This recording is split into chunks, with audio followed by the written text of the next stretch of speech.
Yeah, so for anybody who does not want to be seen on the screen, you can just take your camera off or just simply say no when it comes to recording. So Rose, could you continue with your introduction, please? Please, I do apologize for the interruption. My name is Rose Katana. I am a social worker working with the children and families. I have been also involved with our organization, the MBS, working closely with our young people. It is a privilege for me to be meeting up with the parents because I think we have a lot to learn today. Thank you so much. Amazing. So in MBS, for some of you will know that we've been doing mental health awareness work with children and young people from the age of 5 to 19 for the last 4 years. And we have our annual conferences every year. So some of the things that Rose will introduce today are themes that we've got from mental health awareness. But also I do like to throw some statistics into things and understanding into things. So family mental health and well-being has become a major issue, not just after COVID, but also after the cost of living crisis that recently tipped up. And I know it's been going on in the media at the moment. For those of you who read newspapers, the Independent newspaper was reporting that the crisis is even worse in London, Edinburgh, and Glasgow. So we've got about 31% of adults reporting suffering anxiety, and their mental health and well-being has been impacted. And there's an increase in mental health and well-being crisis, not into the mental illness wheel, because we all want to be healthy, but people's mental health and well-being is being impacted on a daily basis. We do know that United Nations has actually now highlighted the fact that mental illness could be the next pandemic. It could be the next pandemic.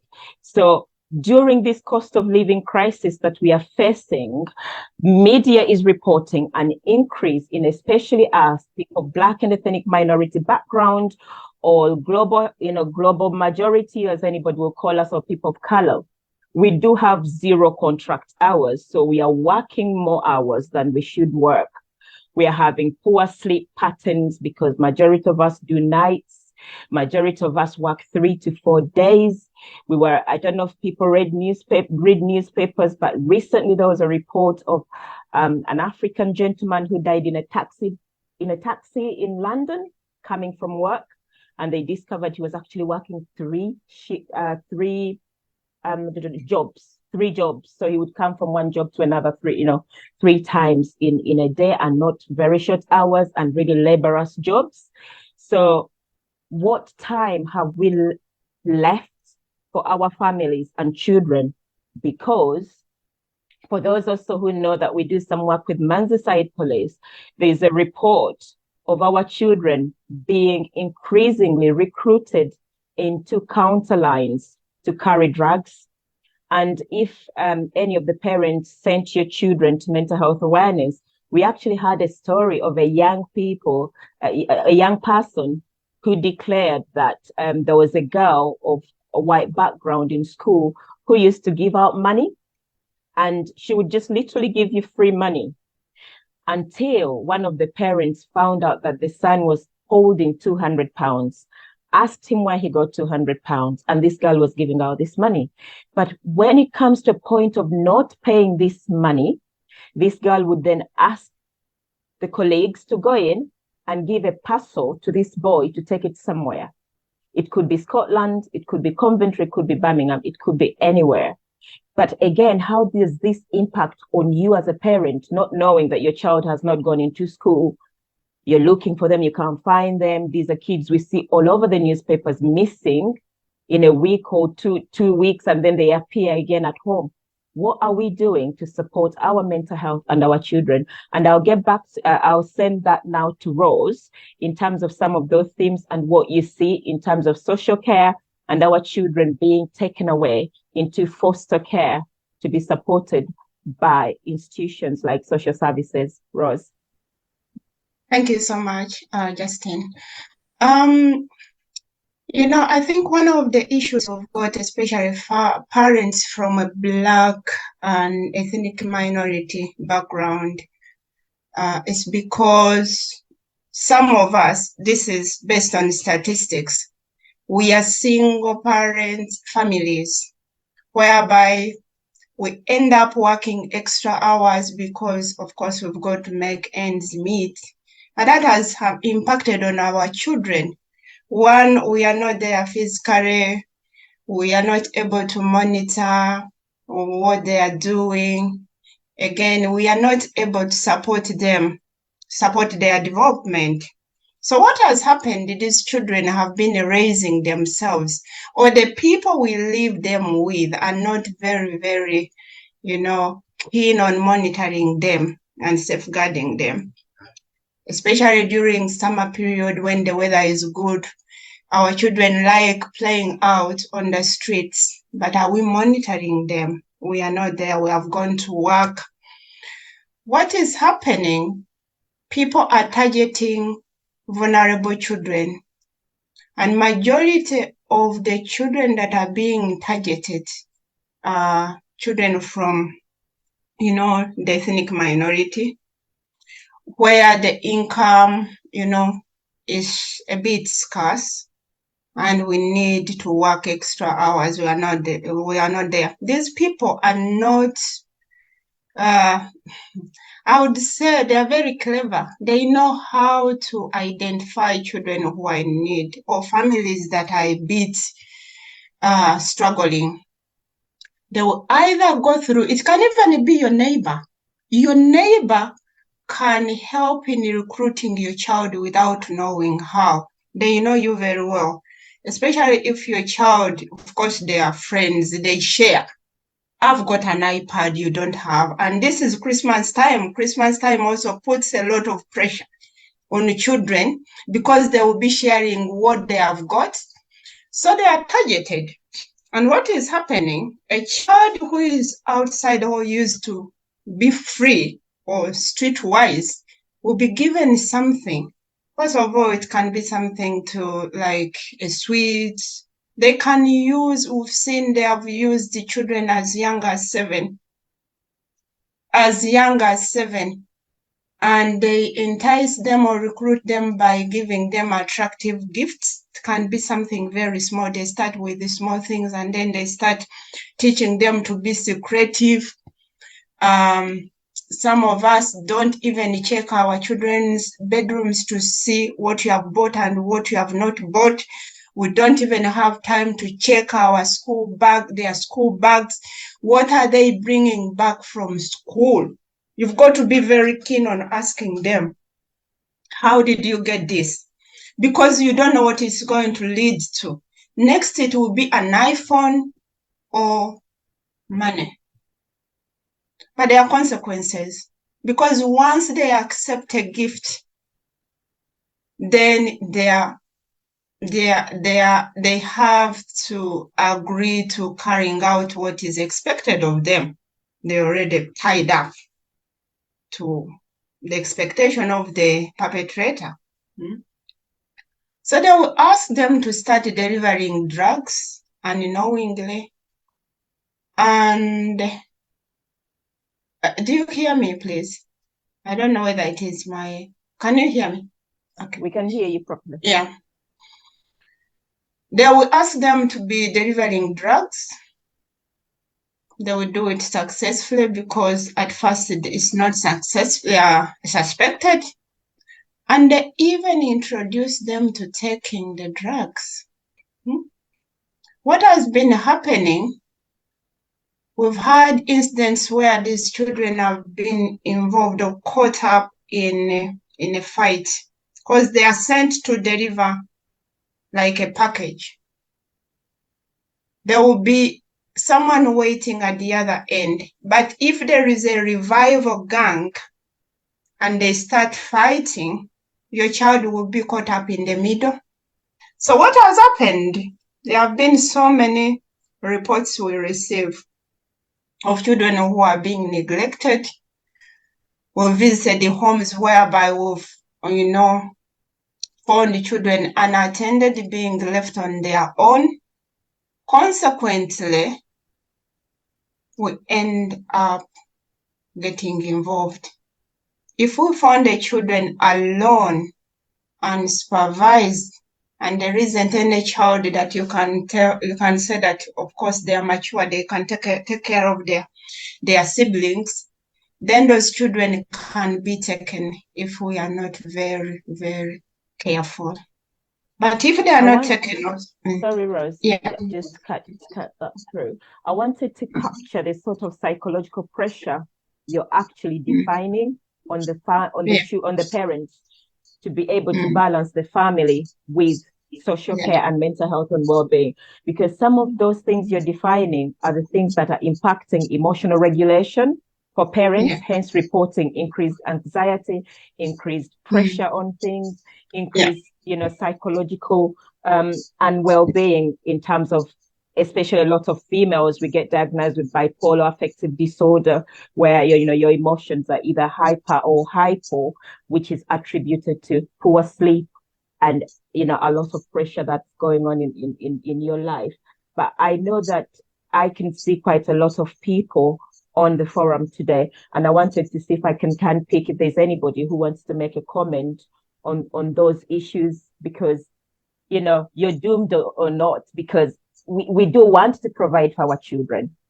And yet this whole pressure around us leads us into impacting our mental health and well-being. We also have a different approach to things. We were brought up differently.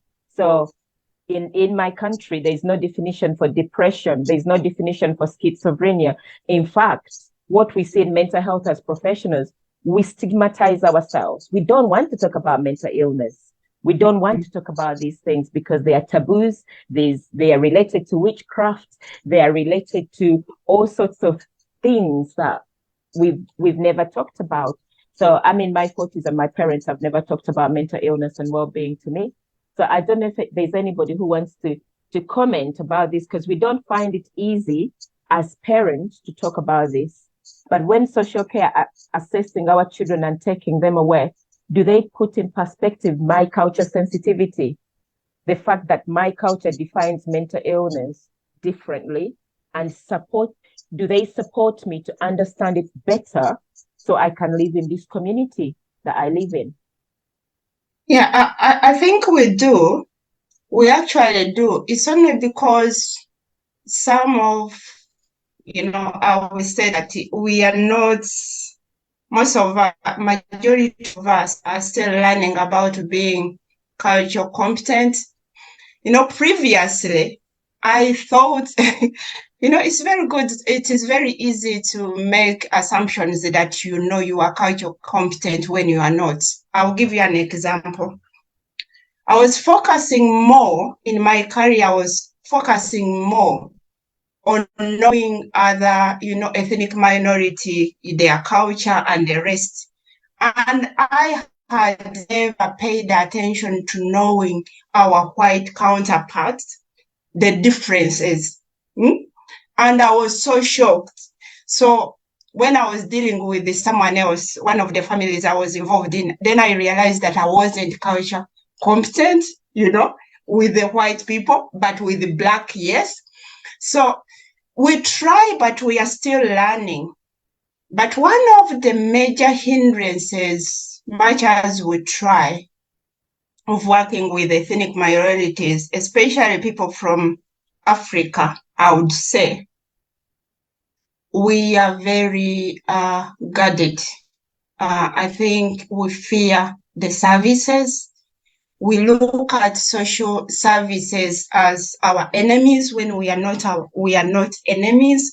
We are here to help people, but I think we misunderstand the services, which is a hindrance, because if there is social services involvement, if I knocked at your door, your attitude speaks volume. Because that is communication. The way we communicate to professionals, especially from social care, can be of disadvantage and can make the situation that would have been supported and improved, and also, children not being taken or put on a register, we make it worse. We prevent the support from, we don't engage. I think that is one of the things we need to learn. There's someone with their hand up. Is it Mr. Ayewole? Yes, that's me. Yeah. Right. I just want to come in between two of you here, because you earlier on laid a very good emphasis on our culture not recognizing some of the issues, and you are quite right. And on the current speaker as well, she's saying some of us are not aware of the issues until social workers actually knock on our door. Yes, it's right, but by the time they knock on your door, they have already presumed guilt for most of Africans. And that's the problem I have when I've dealt with these issues in the community. So going back to your earlier statement, when I was growing up, dementia is an example. Before we talk about children, it's only when I came to this country, and it's not yesterday, I came to this country in 1974. And when I was in secondary school, and people have dementia, they say, oh, the man is gone crazy. That's the label was too easy until I came to this country, realizing a lot of problem we have. But right now, where I come from, Nigeria, even when I go home, I try to educate my brothers and sisters. And when it comes to children, the way we deal with our children is the culture is different. But an English person does not recognize that. Even when we talk, especially people like me, I talk very loud. They think something's wrong with me, And I remember I have to deal with a couple who actually sought asylum in UK. And then their daughter is already getting education from children in school, that if she doesn't want to go back to Nigeria, she has to complain that the father is actually, her dad is actually maltreating her. So instead of the school to actually gather this information and call the parents, one of the days, immediately she appeared in school, they call her mother to say, your child is not coming home today. Why? Yes. She has complained that her father has smacked her. This was a 13-year-old girl who the father has never touched her before. But she's learned from the community here what to say if she doesn't want to go back to Nigeria. And that's one of the issues. Instead of the social workers to investigate, they've already presumed guilt for the father. Fortunately, for the couple, I happen to be have trained the social worker in charge of this particular issue. And by the time I set a trap for the social workers, they fell into my trap because they took the children away without even consulting with the parents. In fact, they actually forced the mom to sign a paper that if she doesn't sign, they will call the police for her. Can you imagine somebody who has come to the UK to seek asylum, and you say he's never actually talked to the police before, and you say you're going to call police for her? So she was of course, she came to see us, and we have to rescue this question. So yes, both of you are in a very good line of argument, and I'm actually glad. Of course, I fell asleep before 5 o'clock. I would have joined you earlier. I'm glad that I'm seeing faces discussing sensitive issues within our community. Yes, we are dealing with people. Our culture is different, but we've learned, as I've said, she was right. They become some people push them away and say, no, you are not taking my child, and then you are inflaming it. Absolutely, yeah. Exactly. So let them investigate. And in fact, with that, if a woman who, tell them that the husband will leave the house if that will make them happy until they can finish their investigation. And they were surprised at the wife's attitude. And the only reason why that wife took that decision, because she trained with us. And when this thing happened, she said, you know what? You tell them, because you know your husband has not been beating your child. Tell them your husband will leave home while their investigation continues. And they kept the children. And they found out, like any other thing, so the child made it up. So once they are not finding their way. So yes, on both sides of the coin, I accept what you are saying, and we need to be educating people when they come here before they run into trouble. And the other side as well, if somebody has a trouble and the social worker know, don't just be a stumbling block for them. So let them give you their reasons and possibly back up with date and whatever the thing is happening. So I'm very sorry. I don't want to dominate this thing. I've seen a family that the police took all their children away overnight because of the same reason. But the police were guilty at the end of the day when we have to go to court. In fact, they couldn't even pursue the case. So I'm glad to be on this, and I'm glad I'm seeing a very lively debate on our problem locally. Thank you. Thank you, Mr. Ayewole. I hope I'm saying that right, and my apologies if I've got it wrong. And that is an amazing example. Those are some of the things that we see in Mind, Body, and Soul. And Rose is very good as well with working with parents now and again who are going through those, those sort of cases. Some of our children have a diagnosis of autism, ADHD, all sorts of things that the system has actually misunderstood. So my question to professionals, both in health and social care, is always, have you understood us as people, or are we just part of the system? A system that is not built around ethnicity or diversity, but built around our white colleagues and their culture. So these are some of the things that we go through that we need to understand properly. But normally we get better outcomes, like what Mr. Yoweli mentioned, when people engage. When people engage with the services and, go through with everything, they realize there's nothing to hide. But every time you don't engage, they dig deeper because they think that you're hiding something. And these are some things that impact us psychologically. Then in the long run, our mental health and well-being is impacted. We can't look after our children. We cannot work. We cannot do what we have to do. And then we start struggling as a community. The other thing that we really, really have that is a dilemma is we do not want to be part of discussions. We enjoy being outsiders looking in. So they call you for research. You don't want to sit around that table. They call you to get involved into other things. You don't want to sit around this table because we are constantly avoidant of certain things that are evasive of our culture and background. So I can see Sylvia mentioned in the chat as well. My parents did not talk about mental health and well-being because in Uganda, when I grew up, it wasn't a recognized conversation. Very similar to what the other speaker contributed. We just used to call it madness. So, you would see someone on the street and you think, oh, that person is mad. And that's how we called it. And now we are struggling to define it in the country where we had our own children, because diversity is increasing. Someone is saying, good evening, my name is Aditun from Sister. So I don't know if that's an organization. Happy to be here. Welcome, everyone. Welcome, everyone. If you've got something to contribute, please do put your hand up. And I'll go back to Rose. And I'm trying to ask a question here. Has this system understood who we are? Are they ready for us as foreigners? I think I would say yes. That is something we are working towards to achieve.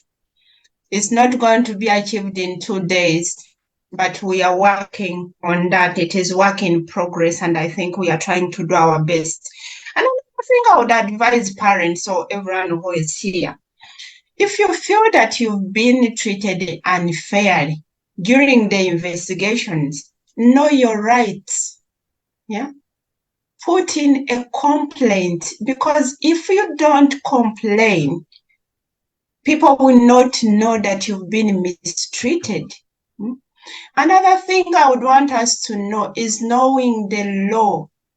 Try as much as possible. We all come from different backgrounds, and we had different laws where we came from. But you've got to abide by the regulations in this country. What does the law say regarding children and the elderly? Let us know what it says. If they say that, smacking is not recognized as a form of discipline, don't use it. Don't use it, because straight away when a child says, I've been beaten, it raises, alerts a very high risk of a child being abused. It is because it can't be quantified, so you can't use it.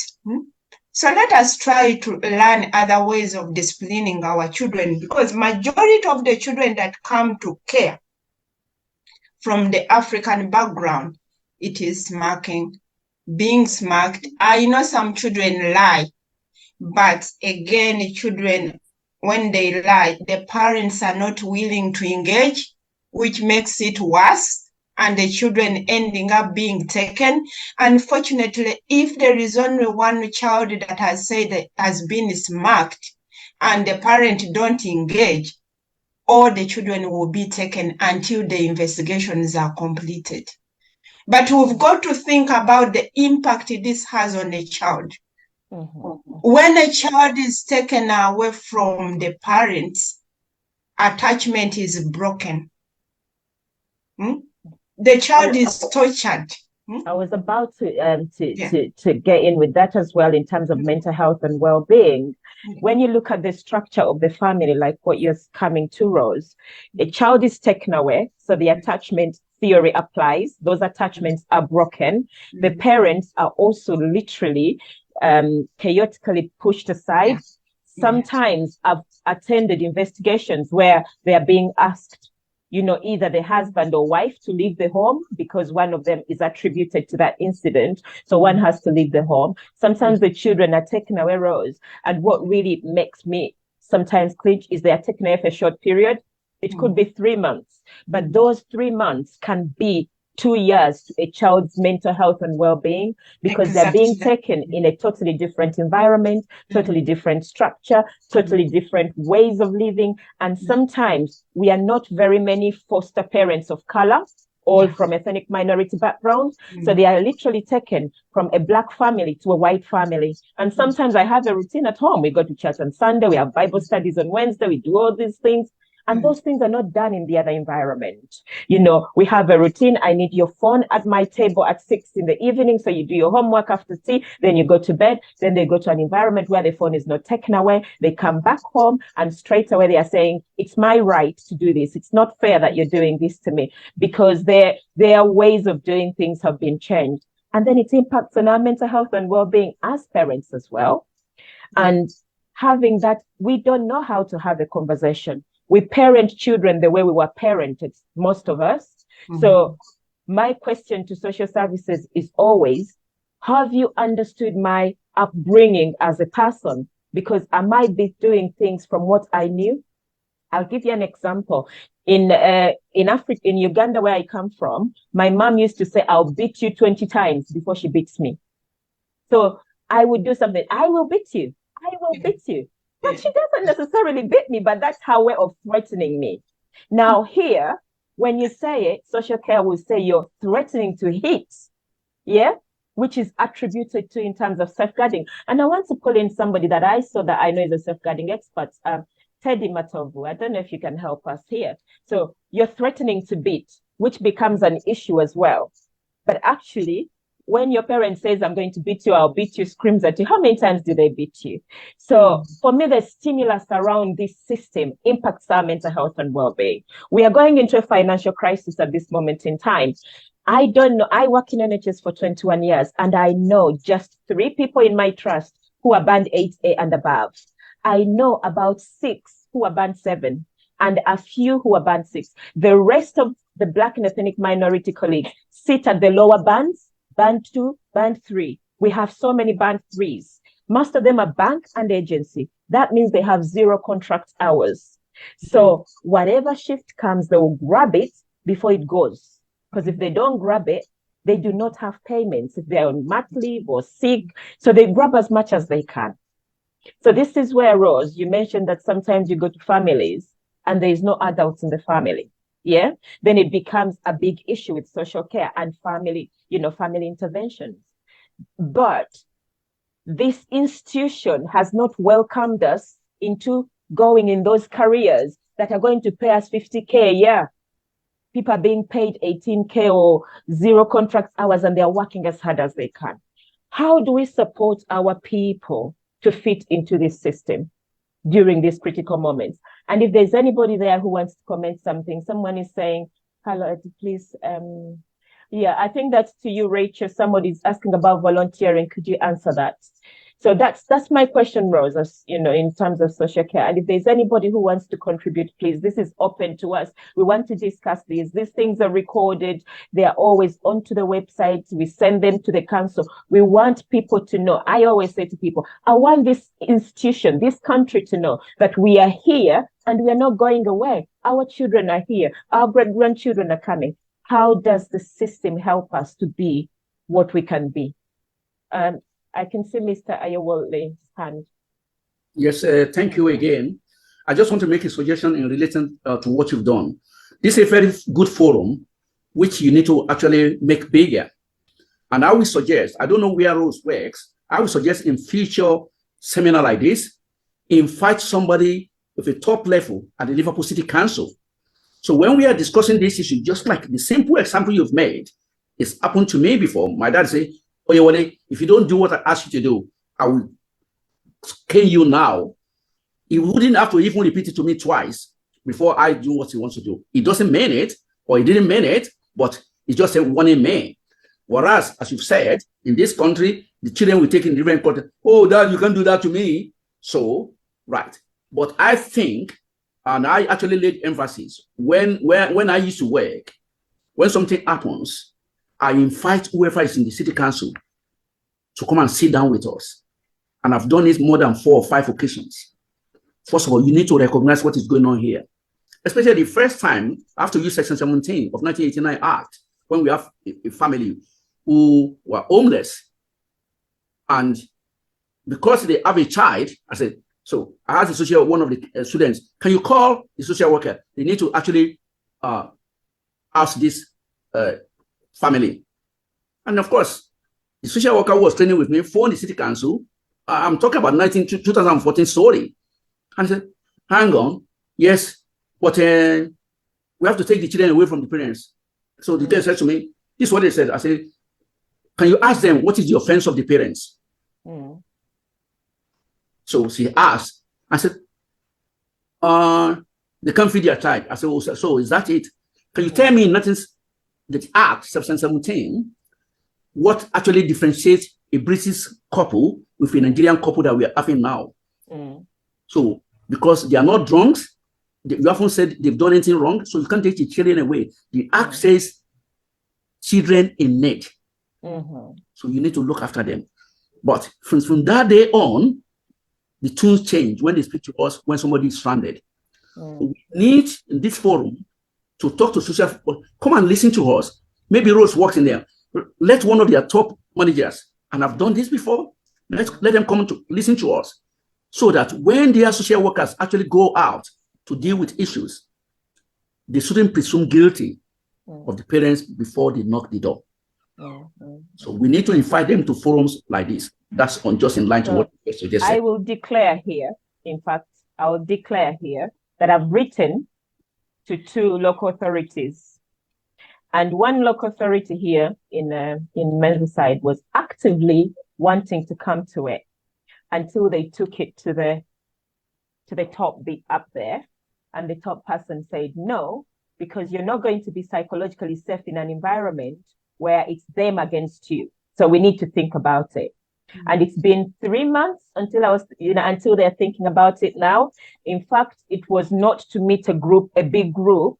I had organized a few leaders from the Ugandan community to meet with these people, because we are having a lot of issues where families are being triggered in terms of mental health and well-being, in terms of children being taken away, temporarily and then brought back, in terms of where, people are put on, what's the register called, Rose, if I can be clear, that first stage. Is it children in need? Children in need. Yeah, people are placed on that. And then when we meet them, we realize that these children have probably a diagnosis of ADHD, on a spectrum of autism and behaving in a certain way, but they've not been assessed. And is it child protection? Because if child in need, the assessment will be carried out. But if it is child protection, then it will be a register whereby, they suspected They normally, the two cases I've dealt with, they were assessed at that moment in time because one, they reported that, and again, it goes back to us. One of them, it was identified earlier, but I think parents have to give consent for the assessment to go through. So the parents felt that they were not in agreement that their child had a diagnosis of what the professionals were saying. So they were waiting for them to make that agreement. But again, the longer you wait for the child to have, a diagnosis, the longer the help, holds back, because nobody's going to help you until there's a clear diagnosis of that child. And sometimes in mental health services, we have actually seen adults coming into mental health services and they're on a mental health ward, but actually they're on an autistic spectrum. You can see that clearly, but they cannot be supported under that pathway because there is no clear diagnosis. So they miss out in many ways. And this is where the family stresses continue. Then you find somebody's packing their child and taking them back to Africa, and then they can't cope in Africa, and then bringing back back and forth to see if that can help. So we need to be able to be aware, but also engage with the services that we have got. I had called in an expert, Teddy Matov, and I'll come back to you, Mr. Aioli. Sorry. Yeah. Thank you, Teddy. Hi. Thank you. I was sort of engaged. I was part listening and doing some work here. So I had my name, but I didn't hear clearly what we are talking about. But following on what we are saying, I just want to add to what Rose said. My name is Teddy Matovu. I work as a health safeguarding advisor, and I'm one of the directors of the Ugandan Nurses Association, UK. What we have to understand with regards to children's social care, they don't really, I think they do have, they have a negative connotation against their name, that they're coming to take away the children. But what we have to understand is that their purpose is to protect the children. They're looking at the welfare of the child. So their first priority is to look at the needs of this child. So parents don't feel like you are being judged, because if the child says anything, their first impression is going to be, how do we ensure the well-being of this child? So they are not really judging the parent. They're not saying that you have done it, but then they are trying to find a way of how can we be able to support this family? Because we all know what is known with all the research from the practice reviews, children thrive best in their own home environment. So the role of children's social care is to make sure the child, they are finding ways of the child thriving within the home environment, looking for the support, what support can be put within the home environment to help them to stay with their parents. So the most important thing is that if such an incident happens to you, be cooperative and supportive, because the more you try to be negative and you try not to cooperate, it gives an impression that you're hiding something. So just be cooperative. Sometimes there's children say things, and we've seen lots of instances where children have lied, but professionals are able to pick up on that. But then sometimes it's like, oh, there's no smoke without fire. So they will look at ways of how they can be able to provide the support. So that's why we look at like early intervention, so that those small issues can be sorted at an early stage. And the issue with the diagnosis, yes, so many children, so many adults are misdiagnosed or are not diagnosed. And then sometimes the issues come out when an incident has happened. So in case you have any worries, because still in our cultures, we have this impression that, children, we don't want to accept when we see things that are not right with the children, because sometimes you will realize that your child is behaving a little bit different from the other children. But then we keep on saying we don't want to label our children, so we don't seek the support early enough. But then you're realizing, the children, they don't concentrate. They're the ones that are always put in a naughty corner. There's something a little bit. Yes, we have kids that are genuinely just active, overactive, but then sometimes there's a little bit more to that. So there's no harm in getting an assessment for that child, because once an assessment is got, then support can be put in place in a timely manner. as opposed to having to wait until when an incident has happened, and then we are rushing into, we are being reactive. So main bit, just have children's social care. They are there to support the families, to enable the children to live to put services for the children to live with their families, and be cooperative, and early intervention is key. If you have any concern, go to the GP as soon as possible so that diagnosis can be picked up on early to enable early intervention. And I'm going to put you at a spot before I go to the next person who's put their hands up, Teddy. I want you to think about culture sensitivity, mental health and well-being of a family, and the Children's Act. Have they actually balanced the culture sensitivity of our backgrounds, the mental health and well-being in the middle, and the safeguarding of the children? This Children's Act, when you go through it, it has really nice language. I like written when it comes to writing things. Writing things on the paper, they look so good. The pragmatism of them is so different, or the practicality of those things is normally so different. So my question is, when social care goes in to assess children in need and children's family, there's a bit that talks about mental health and well-being and families being assessed. Do they actually understand that us, in our background, we are very private? So we don't really like people knowing things about us.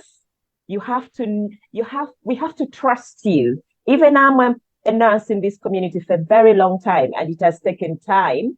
Now people will come to me and say, oh, Musawa, this is happening, because they know I have confidentiality. They know the kind of person I am. We have to know those things.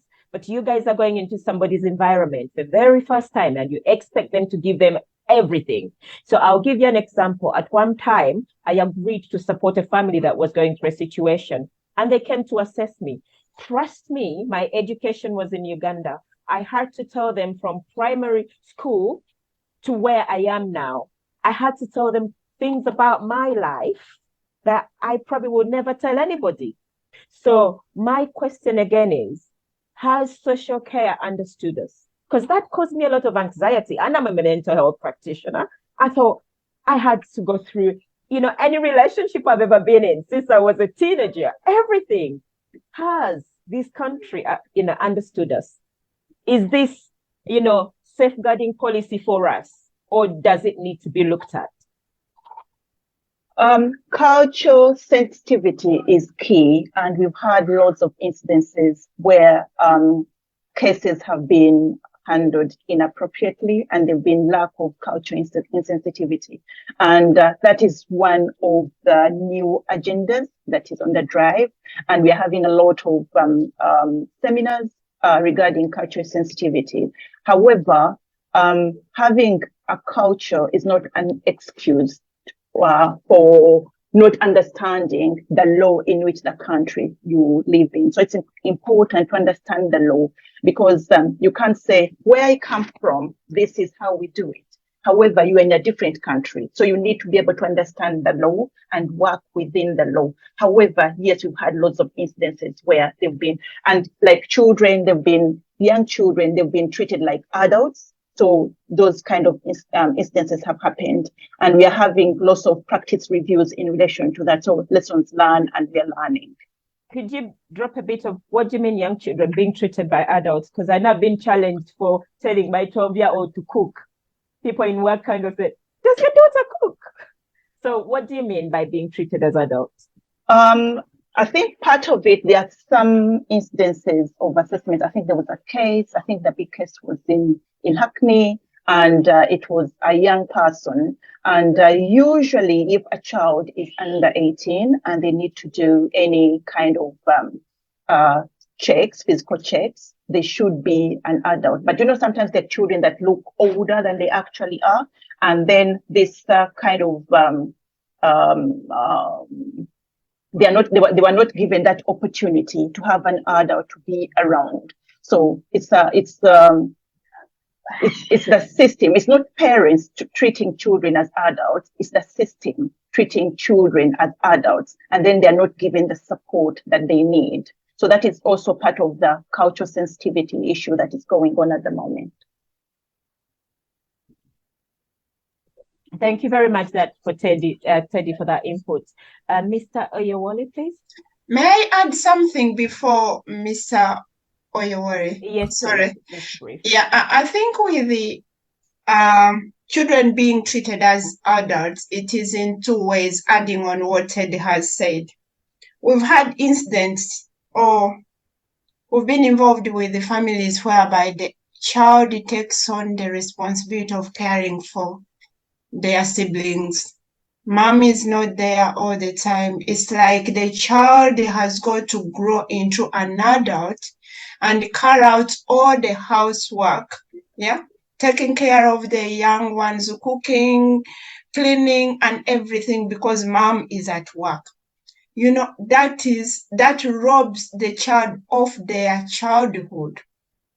Can you imagine they are stepping into the role they are not ready to take on? That is one. And the second one also, Teddy has mentioned, is as professionals seeing, especially children from the Black and ethnic minorities, if they come here as during their teenage, the system tend to see them as older than they are. They have got to prove their age.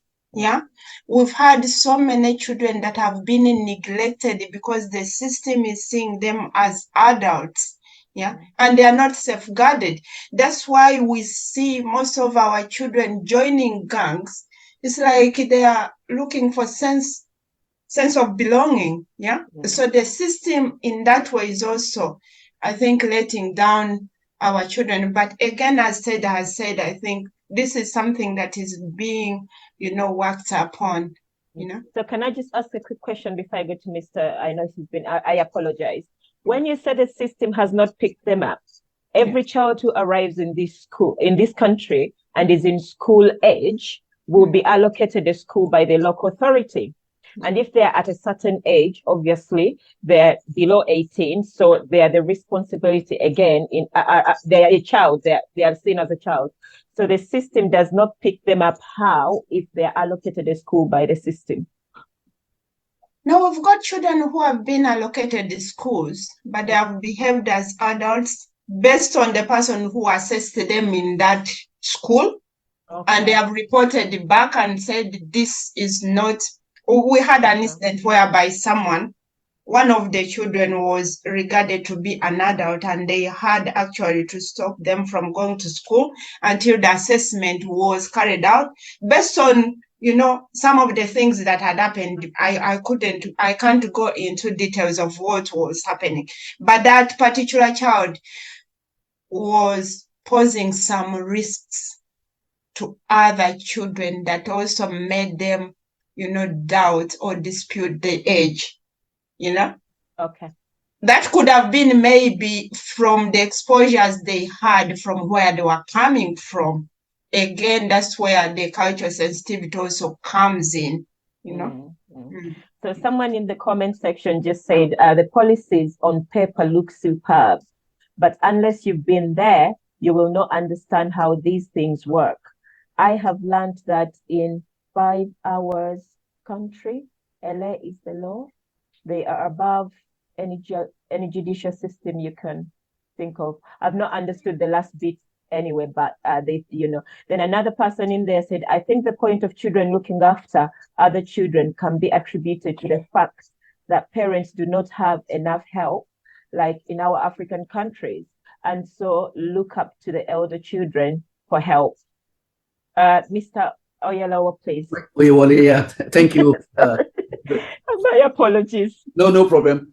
I go back to the issue about you writing to the local government councils and no response from some of the So I got one response and an interest, and then it went down after it was pushed to the top person. But I'll probably still chase. But yeah, please. Well, I just need to make a suggestion on that line.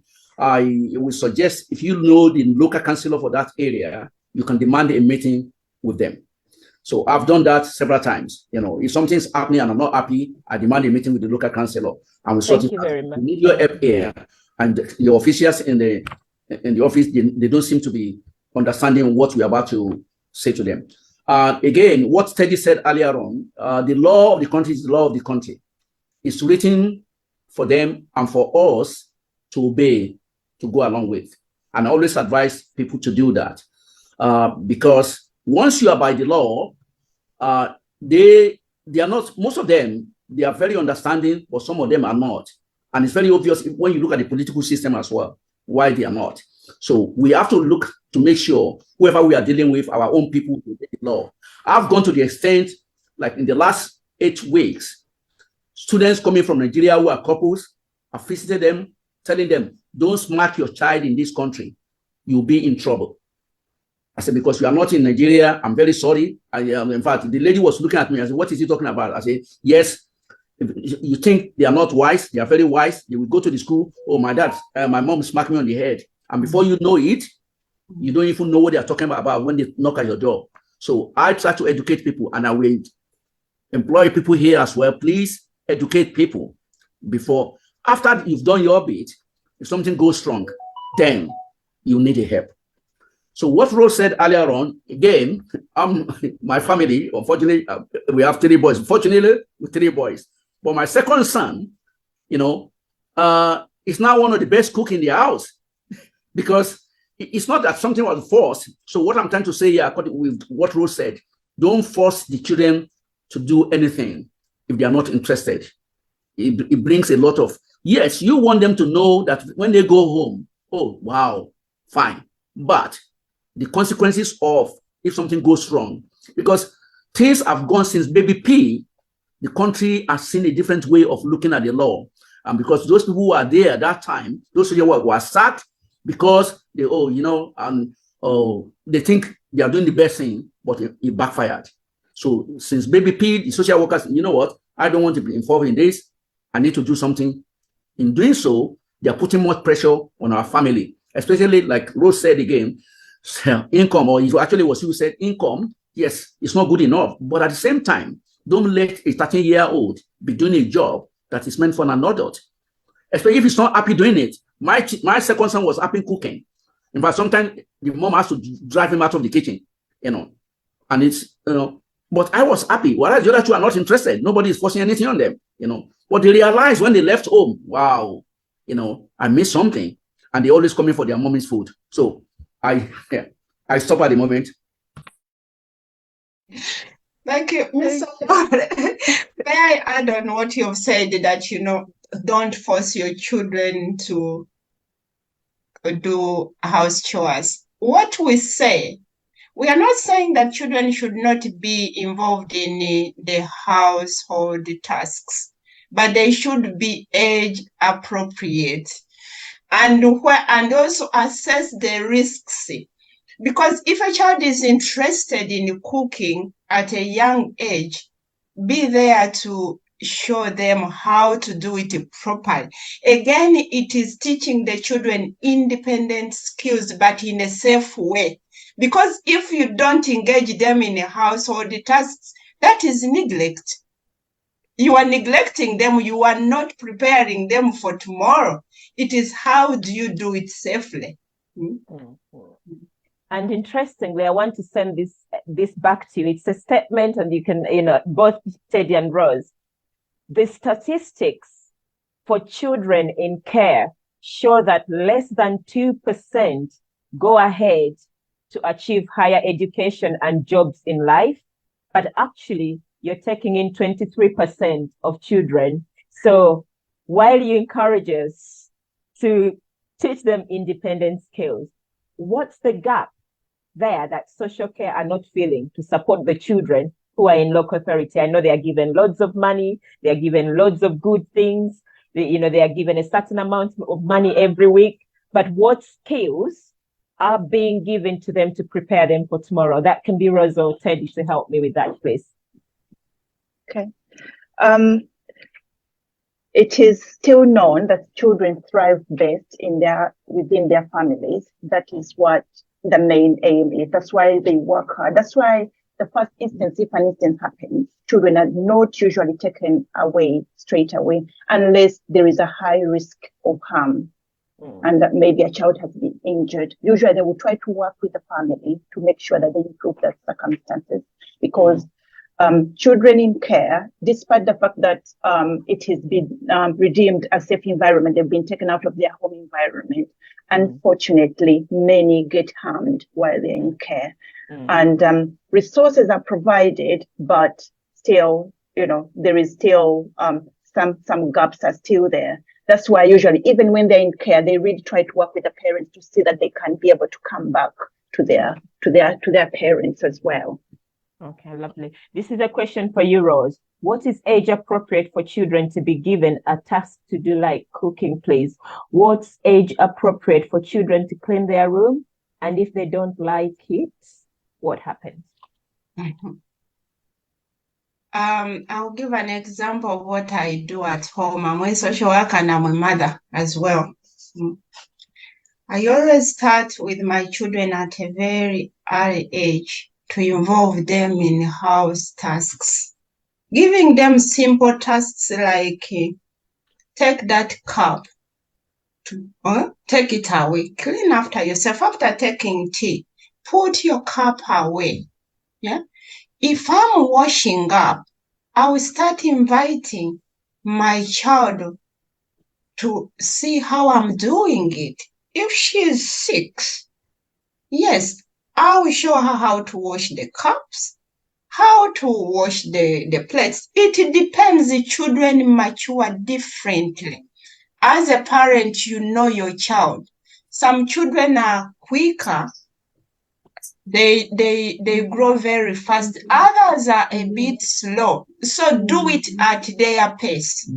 Do it at their pace. Because if you don't introduce them to getting involved in house tasks, it is going to be very difficult for you to introduce it at the age of 11, 12. They will not feel that they want to do it because they have always seen you doing it. So again, you taking that responsibility of making sure that you introduce the children slowly. It should be a gradual process. It's not something that you can do in one day. Cleaning their room, like someone has asked, start by showing them folding their clothes. If you are making the bed, let them participate. Do it together. Do it together until they are confident enough. Some children are not ready until they are about 15. Boys especially, they are so laid back. You've got to, keep on trying with them, encouraging them, especially when it comes to teenagers.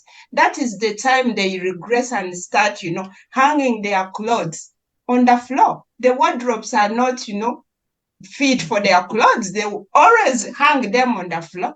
So, and that's the time where my mom used to say, I'll beat you if you don't pick those up.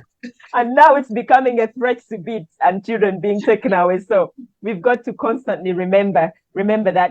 Zainab, have you got your hand up? Do you want to say something? Please unmute and say. We've got 20 minutes to go. So if anybody wants to say something, do put your hand up so we can use 10 minutes to just do a bit of a summary. Then towards the end, I'll go back to Rose and Teddy to give a bit of tips. And then I'll just summarize what we've got from the tips and close. Zainab, please. Hello, good evening, everyone. My name is Zainab. I live in Manchester. I just want to add on to what Rose just said. To me, I think it's, knowing what your kids are capable of doing. Like, for example, I have a 12-year-old daughter and a 9-year-old son. But my little boy is so involved in cooking. He loves it. I don't even have to ask him. Each time I'm in the kitchen, he comes with me and asks, what ingredients are you using? What is this spice called? So he really loves cooking. He enjoys it so much. Things like an omelette, he says, can you supervise me while I do it myself? He goes to TikTok, he goes to YouTube and learns, recipes and cooking tutorials. So he perfectly does his chicken wings at 9. He makes his omelette. I just have to supervise him. Whereas my daughter, who is 12, that's her no-go area. She doesn't engage. She doesn't like cooking at all. She does other things. She will clean, with, with little help. But would that, be considered as giving these children heavy tasks, especially when they really want to get involved and want to learn? Absolutely not. There's a situation that I was actually in where I went to support somebody's children who are being assessed. And the dilemma was that the 13-year-old had said, I need to get back home to support mommy with my 8-year-old sister because mom is going to work. So the teacher questioned, why are you looking after your sister? She's not your responsibility. So Teddy and Rose will correct me in this, but when we went to do the assessment, it later came out that the social worker concluded that the child was age appropriate and psychologically mature to support the sister while the mom was asleep, because the mom was in the house. She would do night, so she was asleep in the house. But when they assessed, the girl knew where the food is. The mom had cooked for them. There was warmth in the house. Everything was there. So what the mom would do, she would work nights, but when she comes back, when the daughter comes back from school at 3, she would support her with the 8-year-old, give her food, help supervise her to bath. Then someone would come in at 7 before mom went to work to look after them through the night. So that case really did not go any further. So I don't know if Rose and Teddy have to comment on that, but I remember attending an assessment similar to that in terms of assessing the psychological maturity of the child from a certain age. Yeah, obviously we have the Gallic competence that assesses the ability of a young person to be able to take on, consent, do certain responsibilities and take some certain decisions. So you might find that some children, they mature a lot quicker, and it depends on how, involved they've been with their parents, how the parents have trained them. So the issue here is about supervision. You can allow children to do things under supervision. They can cook as long as you are there to supervise them. Like the other case you've said, the mother was inside the house. This child has been given, those safety measures have been taken inside, within the household, so that the child knows where the food is, the safe things. As long as the child is not 13 and they are on their own, they are cooking in the house and they have an 8-year-old to look after.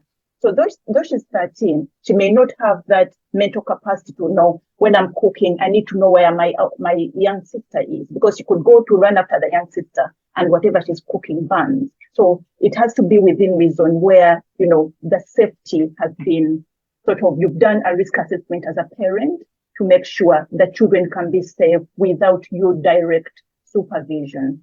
So it's about that, assessing the risks within the house and the safety in the home as well. So when we talked about the young carers, it's not so much only about doing chores, because we have parents where maybe parents have mental health problems and they really need to get support from their children, the children's support, because their mental health needs, their health needs. So those are considered as young carers.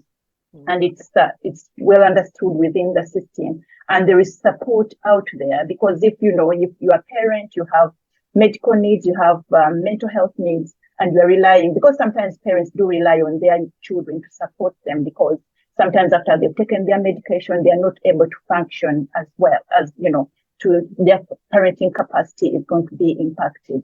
So there is support out there where these young children can be supported. And even when children are in these circumstances where they're young carers, they're supporting their parents, it is okay. But then they also need some space to go out and be children. So if this is what is known through the system, they can be given extra resources so that they can also be given a bit of a break to go and play with other children, so that they're not always doing the parental responsibilities, the caring responsibilities. Because yes, they are capable of doing it, but they need that support as well. They need to be children as well. Their mental health needs to be supported as well.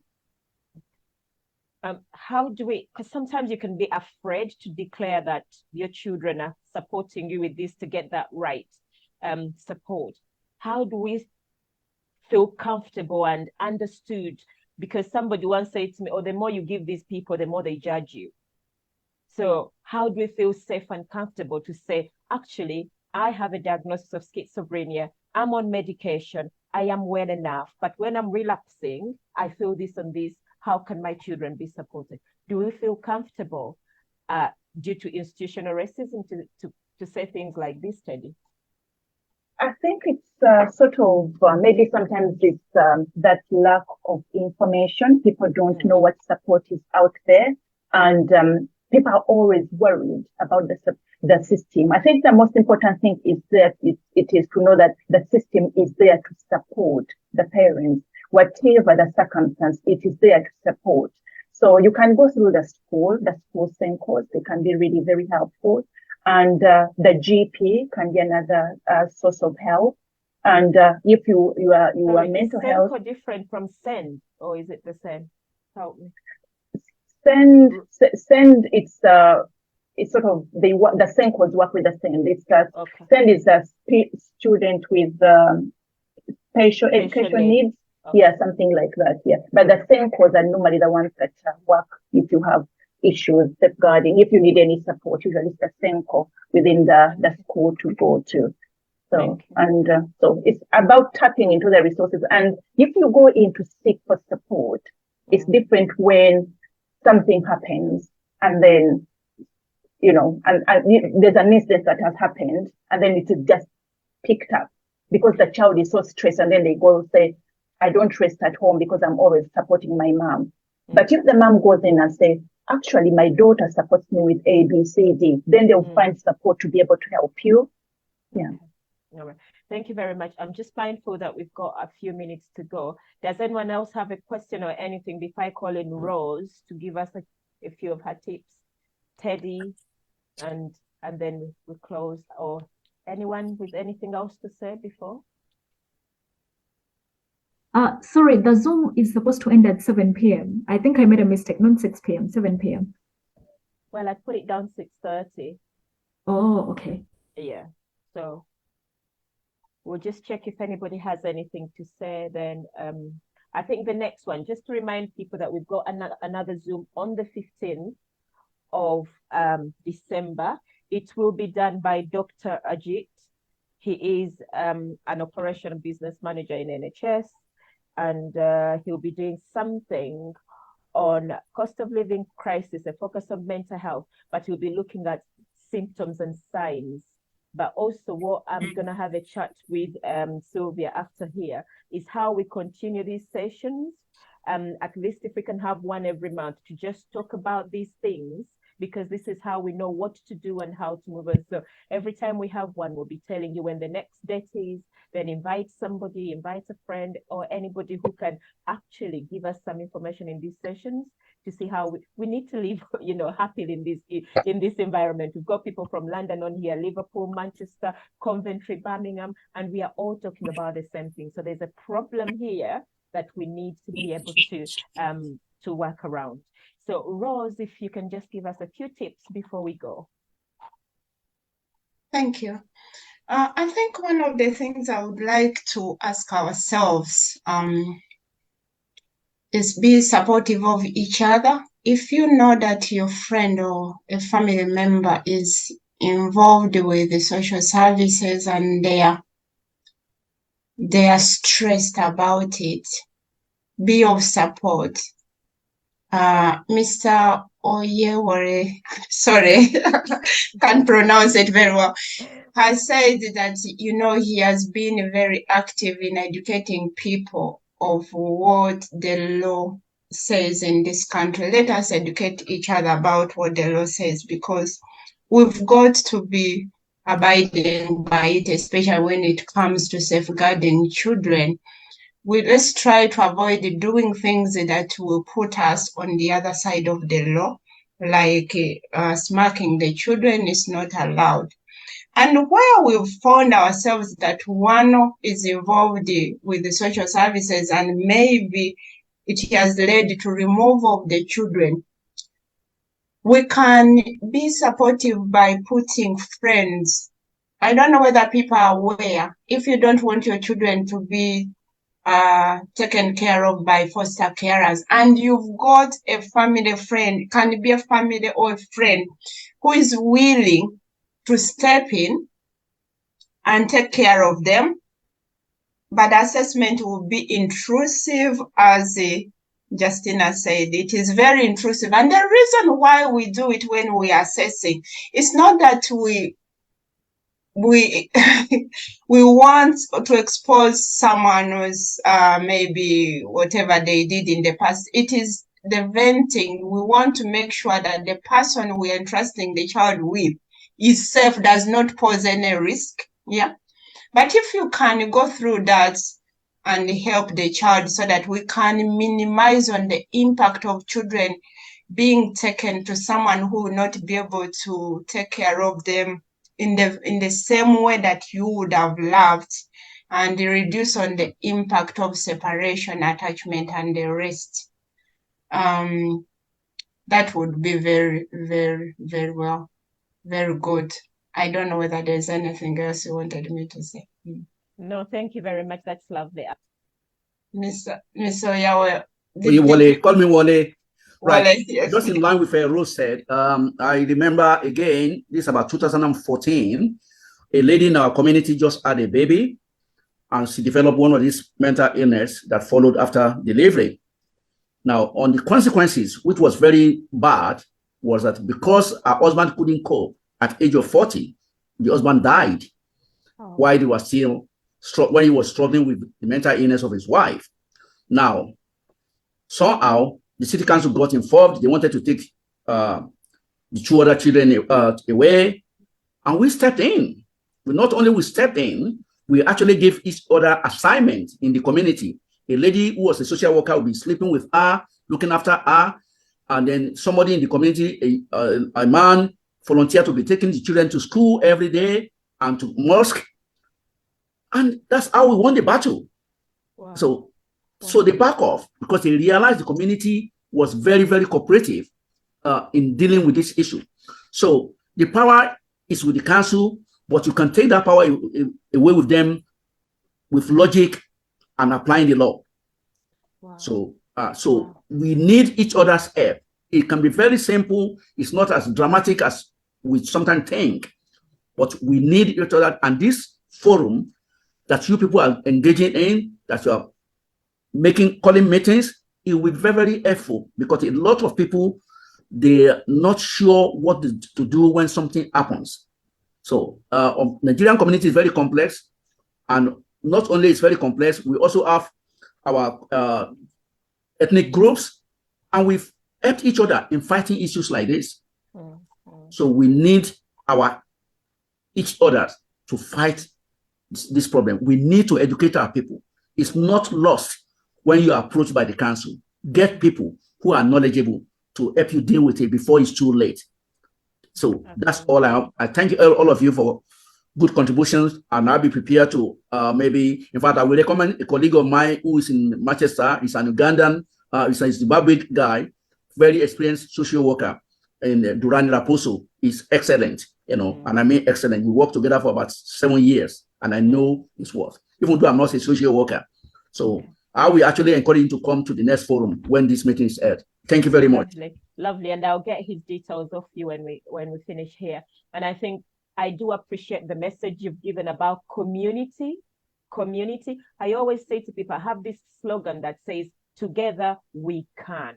You must belong to a community. I meet so many people who say, I do not want to be in that community because people gossip, people do this.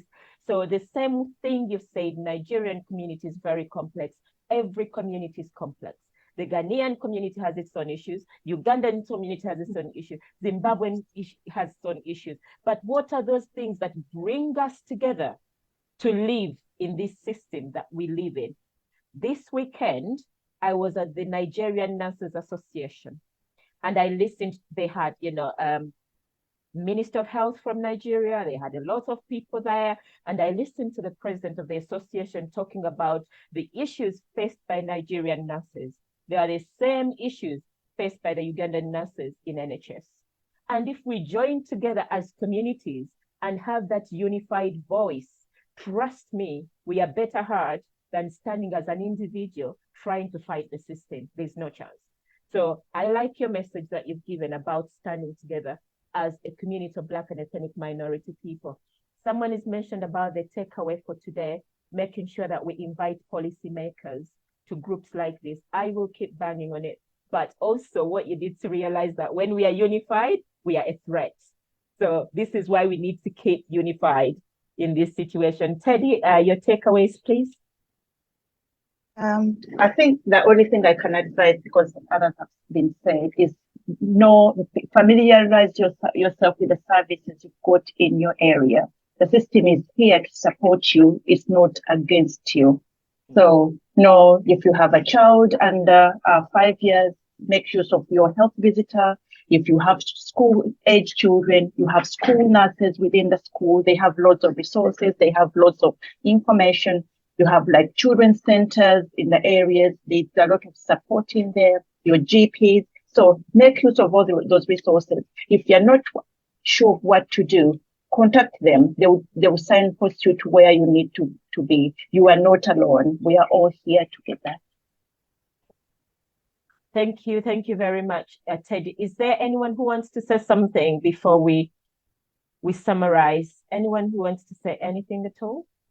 There's something. What do you do when your kids are constantly bullied and called the N-word when you go out to play? Sometimes as parents, you try to guard your children's mental health, at least until you have a better solution. I'm of the opinion that most decisions taken by parents regarding their children is in their own interest. So does anyone have a comment on this? I remember years ago when I lived in London, in Hackney, I used to work with this nurse in Jamaica, and her comment was, Justina, if I'm on the bus and I see my son being bullied, I'm jumping off and getting in that battle. So when you say something like this, a parent will always be a parent. Whatever decision they do will be in the best interest of the child. But what's the law of the country? What's the law of the country? And also going back to bullying and racism, I'm actually organizing something with Merseyside Police and an organization called BRAP. BRAP are the anti-racist organization. And I'll let you know, guys, when it's nice and cooked and ready. I'm thinking it's in the new year, to come and talk about being anti-racist, bullying and harassment, what it means to our children, but also how does the police have to help us with this? Because I always say to them that it is their problem. They're also racist and failed to understand us. But they say, how do we understand you guys when you don't come to us? On Monday the 11th, we have been invited to the police headquarters for Q&As with the police inspector. I don't know if it will be, herself, what do they call? I think they call her mom or something like that, Serena Kennedy, or it will be the police engagement officer, the chief inspector, Aziraman. But we are there from 10 o'clock. We've been invited. If you want to come down, after here, you can inbox me your names and details, but I need your name, address, and date of birth, because we are going to the police headquarters and they will need these details. But I think the more visible we are to the system, they will realize that we are here to make a difference. And this is when we start impacting policies and changing these policies that are, and I always say this, and people say, oh, you can't be saying this, but we need to talk about white privilege. These policies have privileged the white children, the white managers, the white system, and we are not seen anywhere. Your child goes in school and straight away they are deemed that English is their second language, and they start in a certain set and they have to prove themselves to go into the higher sets. But they're born here. Some of them have never been to Africa, but because of color. So we've got sessions that we'll be doing about things like this. And I think for the person who has asked this question, is it Iti? I cannot answer it immediately. I don't know if there's anybody who can, say it, but we've got sessions coming up to be able to talk about it, because it is live. I am a mother, but I also work in NHS. I'm in a role called culture sensitive role, and I challenge these things every single day. And unfortunately, my children who are also born here are being asked every day, where are you from? Like from, things like that. And I was struggling. I feel bad that I was pronouncing somebody's name, wrong. But actually, that is not acceptable either, to be pronouncing people's name wrongly. We Englishize our names instead of saying Nachimole, somebody said Nakimole, things like that. So racism is a massive thing. Somebody just said, just want to thank all the facilitators for excellent work. Sorry, I couldn't contribute as I was in the car. Is it compulsory that all kids must have a social worker here in England? Can you guys quickly answer that? Is it compulsory for children to have a social worker in England? Rose or Teddy? No. No. Okay. Who is Zoom user? Could you please identify yourself? Sorry, I'm Caroline Akelo. I live in London. Oh, London. And I got your thing from the it's fine, Caroline. I just needed to know who you are. That's all. Okay, sorry. Yeah, no worries. So as we can hear, you don't have to have a social worker. Not all children have social workers. At least my children, none of them has ever had a social worker, and they're all born in England. Unless if they're involved with the services, that's when they will be allocated a social worker. But children don't need to have a social worker. No. Thank you. Thanks, Rose and Teddy and Mr. Oyewole. Very informative session. Somebody put. Just want to thank all the facilitators again. Thank you, Rosemary, for joining. Anyone else has anything to say before we close? I've got 3 things that I wanted to mention at the end. Things to really, really take away from this session: mental health and well-being and family.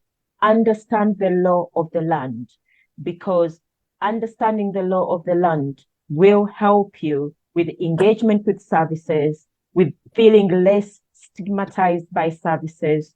It will help you to have a sense of belonging, from what most people have said, but also help you with emotional regulation. Upbringing of children. Make sure that when you're giving duties to your children, you give them age-appropriate duties. Something about capability. Assess the capability of your children. Smacking. Rose very much pointed to that. Smacking is not allowed in the country, so don't do it, please. Use professionals that you have in your community. Reach out to professionals that you have in your community for support if you need that support. There's something as well that Rose stated at the beginning. Sometimes it's important that you use the knowledge you have to challenge the status, to challenge what is being, said about you or your children. Unless anybody else has anything to add that I have missed, but in 2 minutes' time, we can be closing this session. We have another session on the 15th of December. It will be done by Dr. Ajit. And after that, we'll be letting you know more sessions.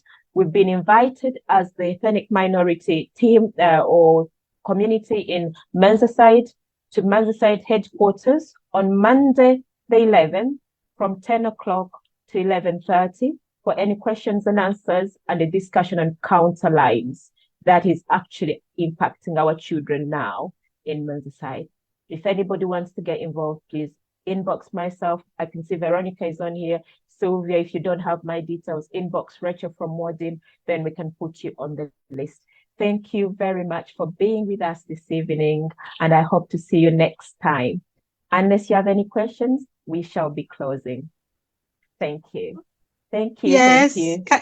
Can I just say a massive thank you to our amazing director, Musao Justin Odwongo, and Mrs. Rose Katana for holding this space for us. I cannot show my face. I am literally running. And I am so grateful for all that you have shared with us, answering the questions. There's definitely so much to be to dig deeper into, and hopefully Dr. Ajit will come and dig deeper into these points on the 14th of December. 15. We hope you all join us in large numbers and invite your friends and family to join, because it's important to talk about our mental health and well-being. And our Musao Justin is an expert in this area. And Dr. Ajit is an expert in this area too. We're going to look at various symptoms and signs. I'm really excited about that session, because there are so many things that we kind of miss and we don't recognize as signs that, this is something we need to look at and dig deeper into. Maybe our child needs attention in that area and we're not seeing the symptoms because we don't know what to look out for. our partner, our friends, community members. So it's very important to show up on the 14th of December. And as always, people who participate in our sessions and in our workshops, we always surprise them with something special that shows up at your doorstep, or we may invite you to come and pick it up yourself. Either way, we'll let you know. We thank you so much for joining us today.